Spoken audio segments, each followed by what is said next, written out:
Trump's healthcare cuts threaten millions of children's lives.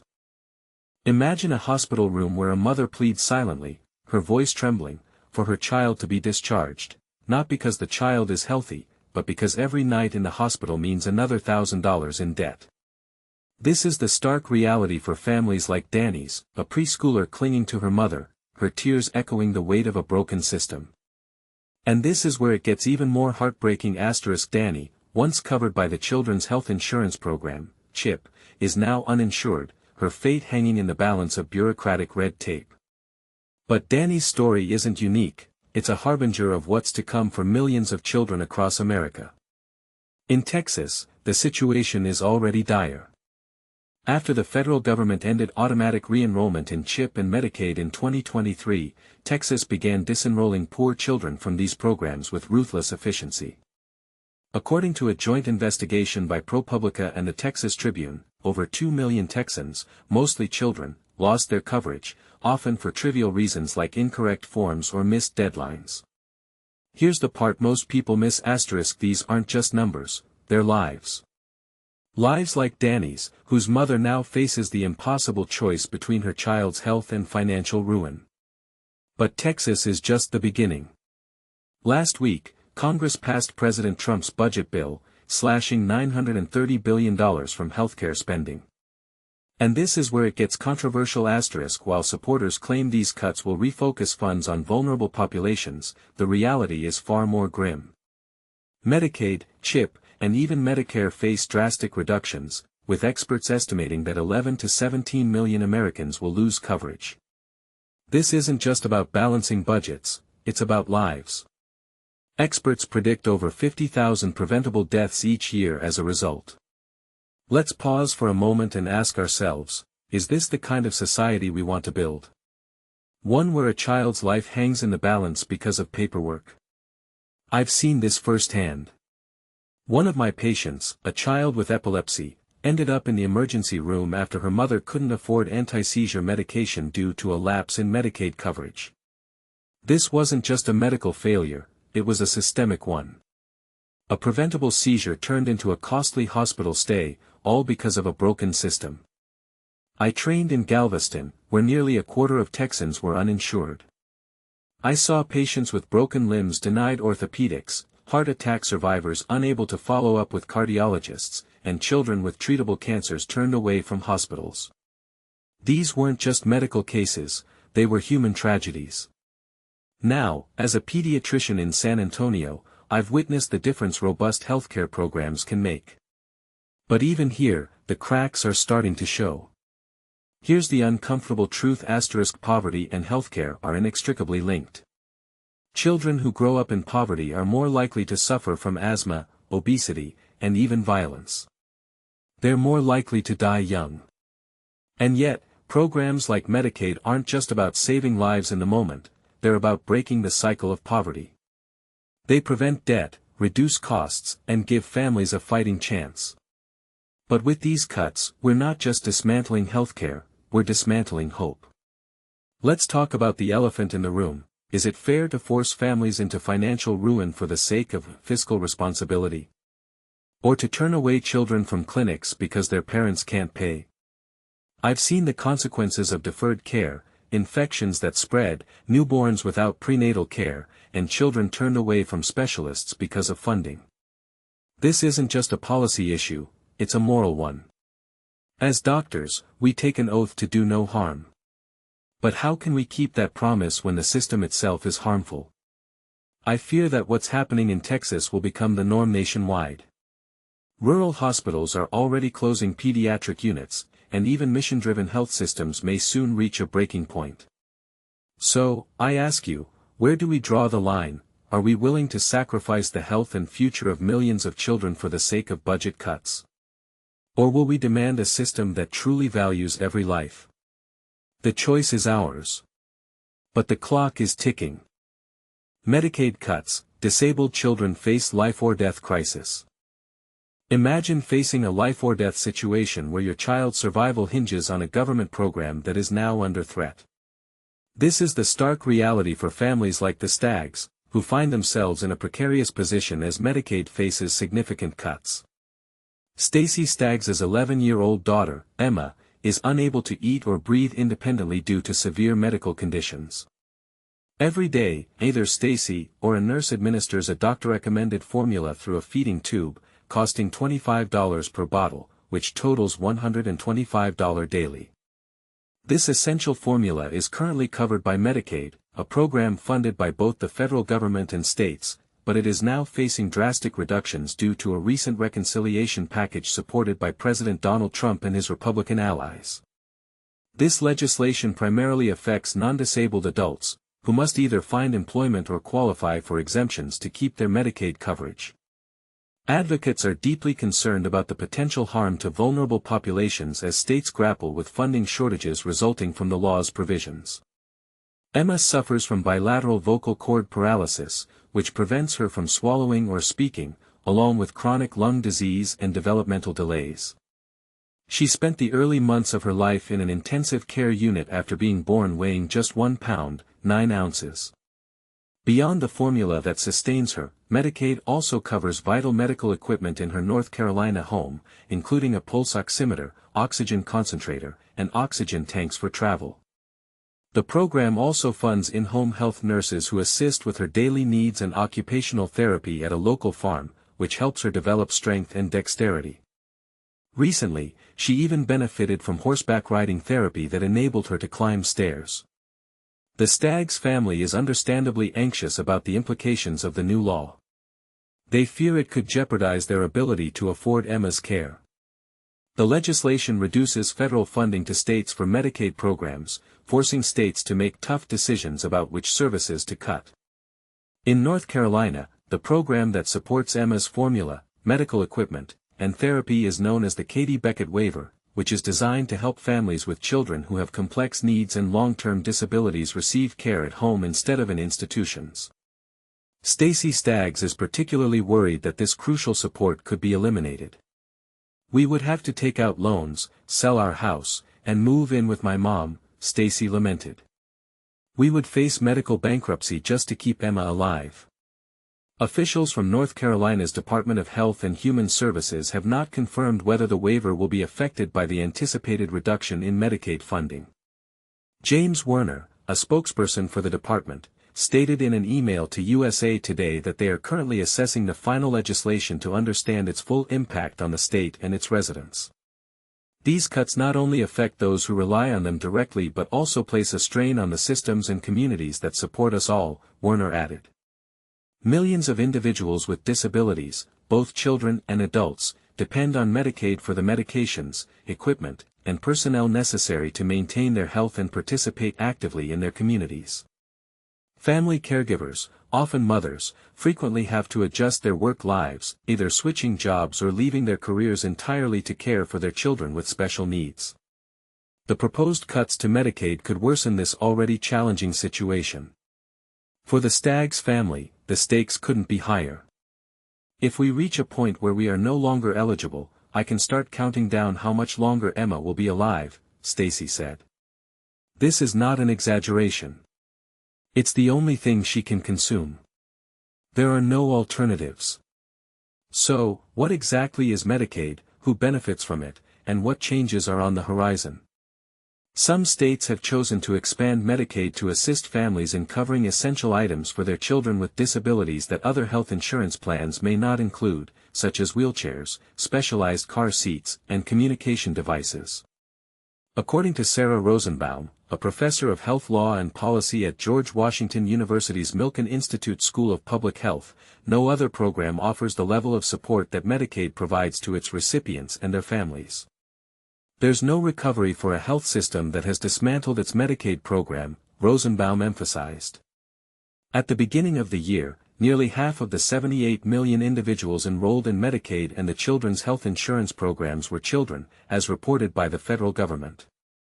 In fact, 1 in 5 children in the United States has special health care needs, and about half of these children are covered by Medicaid or the Children's Health Insurance Program, according to research from Georgetown University's McCourt School of Public Policy Center for Children and Families.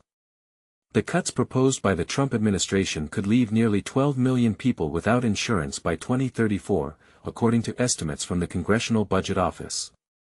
Another estimate from the Senate Joint Economic Committee minority suggests the number could be closer to 20 million. The new legislation also increases the frequency of Medicaid eligibility checks from once a year to twice a year, which means more paperwork and potentially delayed funding for families like the Staggs who are already overwhelmed. This change is set to take effect on January 1, 2027. States that have robust Medicaid expansion programs, often referred to as optional enrollments, will also need to scale back their support due to reduced federal funding.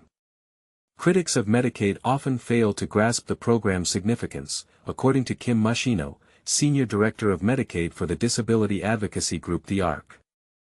They only see the financial implications, Rosenbaum noted. And the financial implications are for individuals they deem undesirable.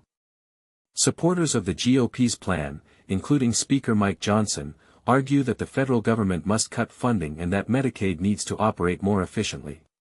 He has also stated that able-bodied individuals who do not work and undocumented immigrants should be excluded from receiving medical assistance, claiming in an interview with CBS News that those who do not work are taking advantage of the system.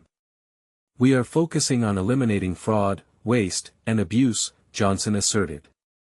In-home assistance is crucial for parents who are caregivers. Lindsay Latham, a mother from Virginia, is reluctant to leave her beloved job as the director of operations for a lighting company. However, if Medicaid cuts eliminate her 11-year-old son's in-home care, she may have no choice. Her son, Calvin, was born with a brain malformation, and doctors initially told the family he might never walk or talk and would likely develop epilepsy. Although he has made significant progress, he still requires assistance with eating, drinking, bathing, and dressing. Latham had hoped their family's health insurance would cover all of Calvin's medical needs, but it fell short.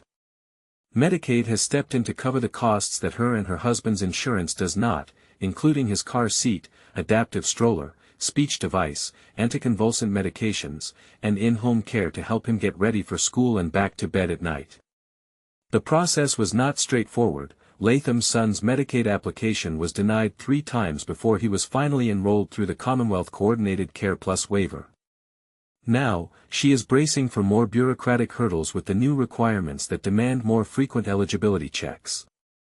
"It's cruel to make it harder for working individuals to navigate the paperwork necessary to maintain their medical coverage," Latham expressed.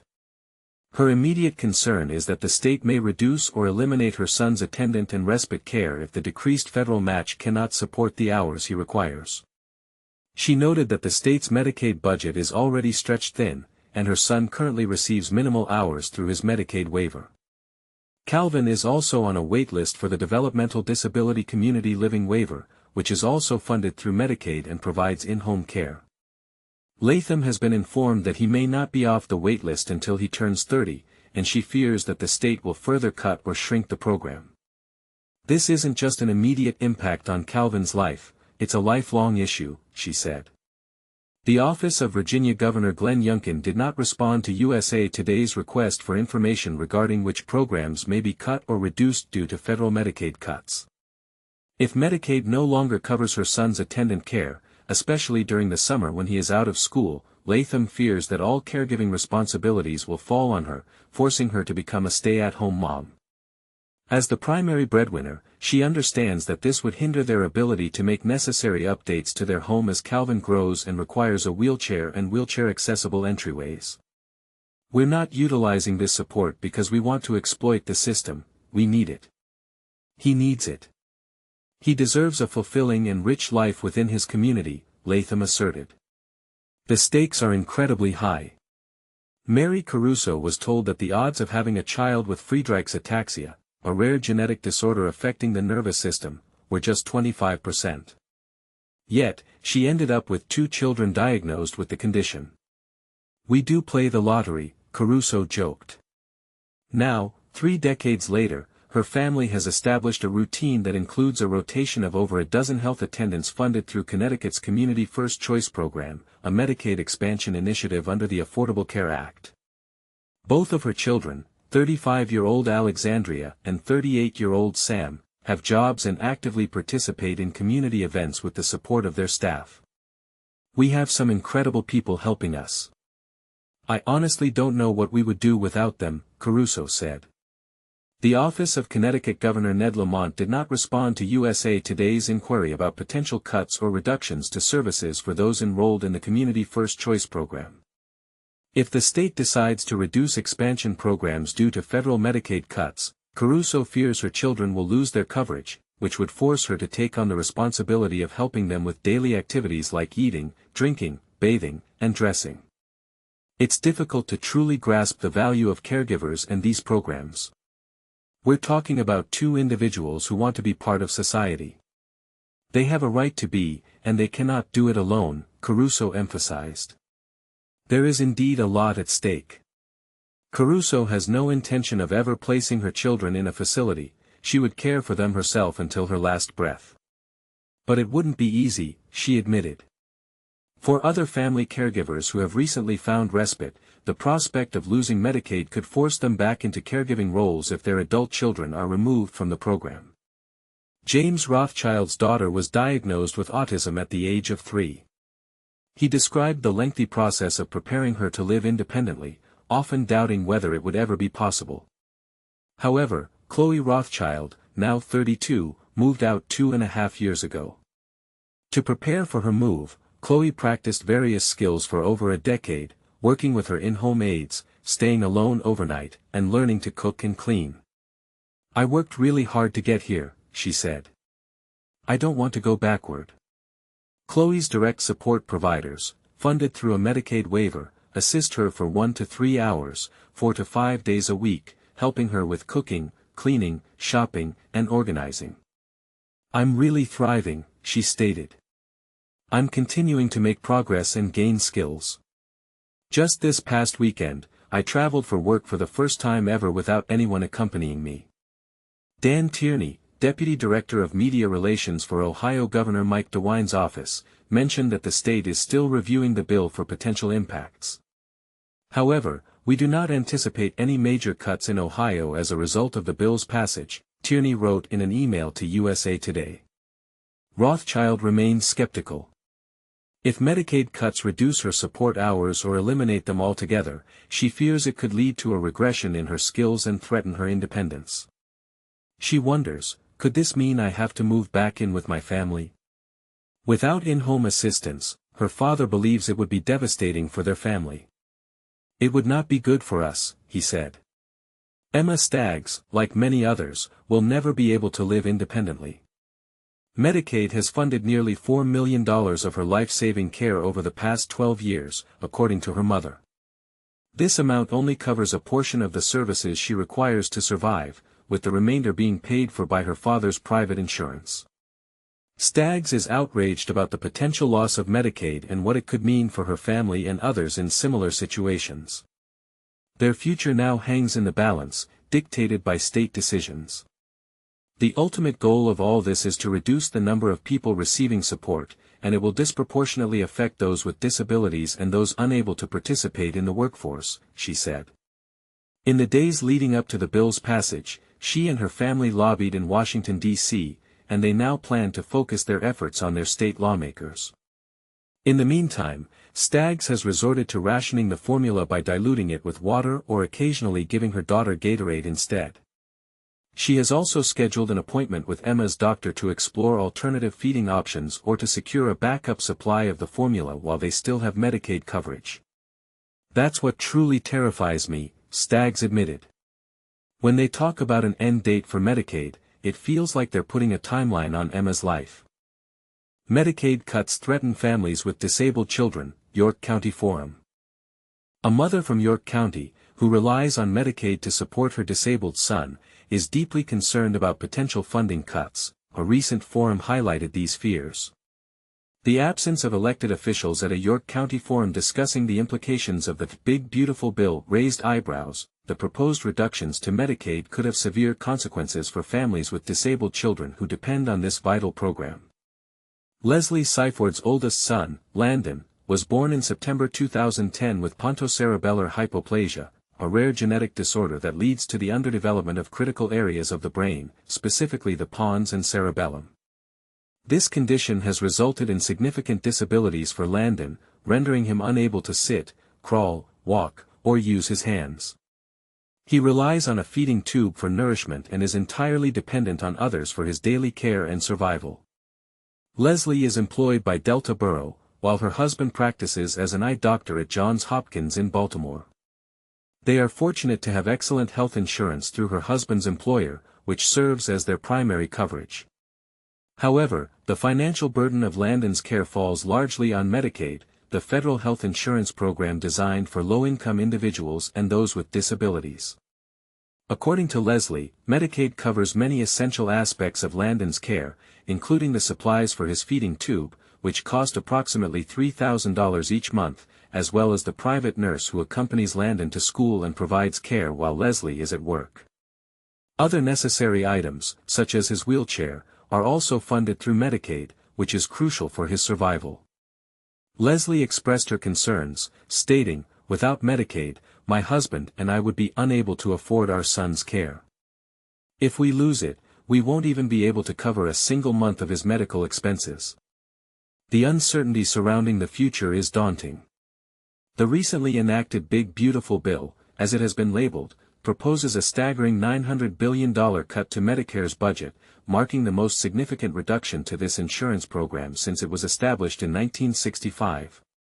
Leslie is uncertain about how these cuts will specifically impact her son's care, as details regarding the implementation of these reductions remain unclear.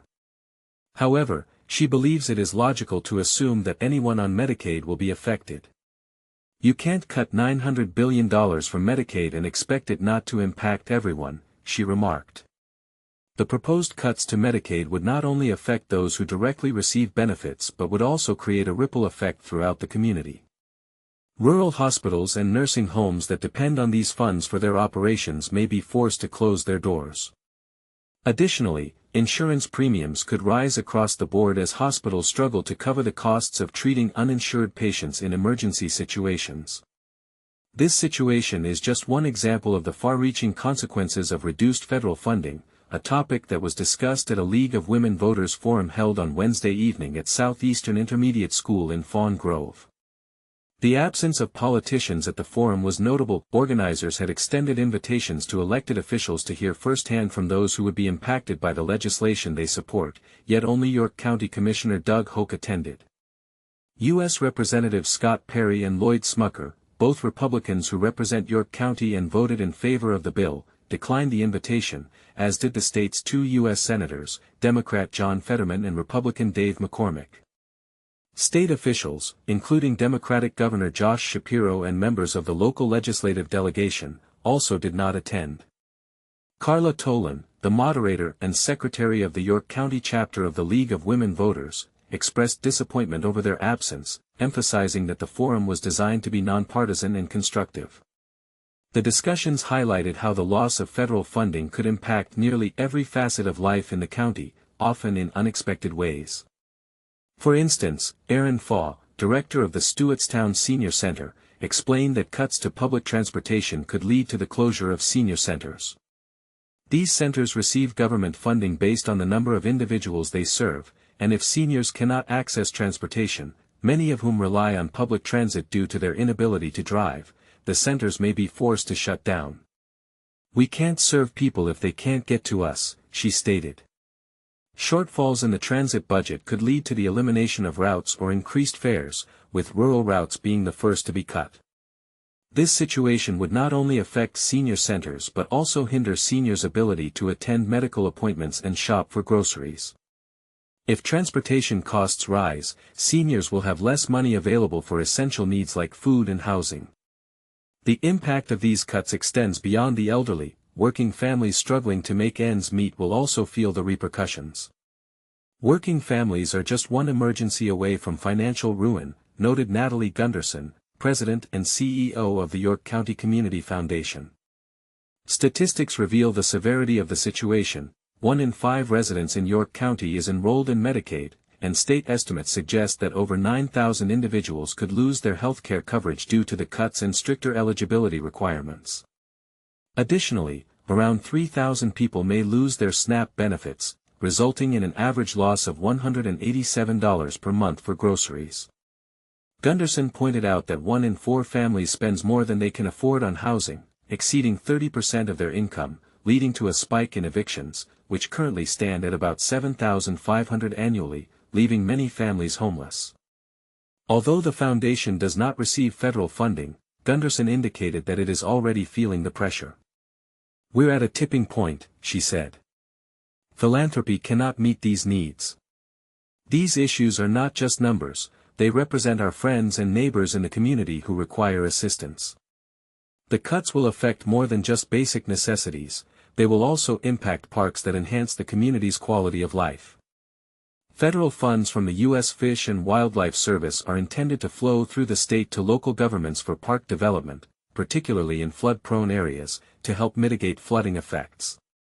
And Yost, co-owner of the landscape architecture firm YSM Associates, which develops parks, mentioned that state officials informed her that these funds are currently frozen due to a freeze on federal grants imposed by the Trump administration on January 27. Another grant program, designed to fund land and water preservation projects, including parks, is supposed to be permanent and cost-free to taxpayers, with the $900 million expense covered by fees from oil companies engaged in offshore drilling. "These funds are meant to be stable," Yost explained. "But at this moment, they are not. Projects are stalled." Among the affected projects is a floodplain restoration initiative along the York County Heritage Rail Trail between Hanover and Spring Grove, she added. The loss of these grants could place a financial burden on local governments. Cuts to community development block grants, which fund essential projects like stormwater management, sidewalks, and curbs, are set to be eliminated entirely by 2026, shifting the financial responsibility to local governments.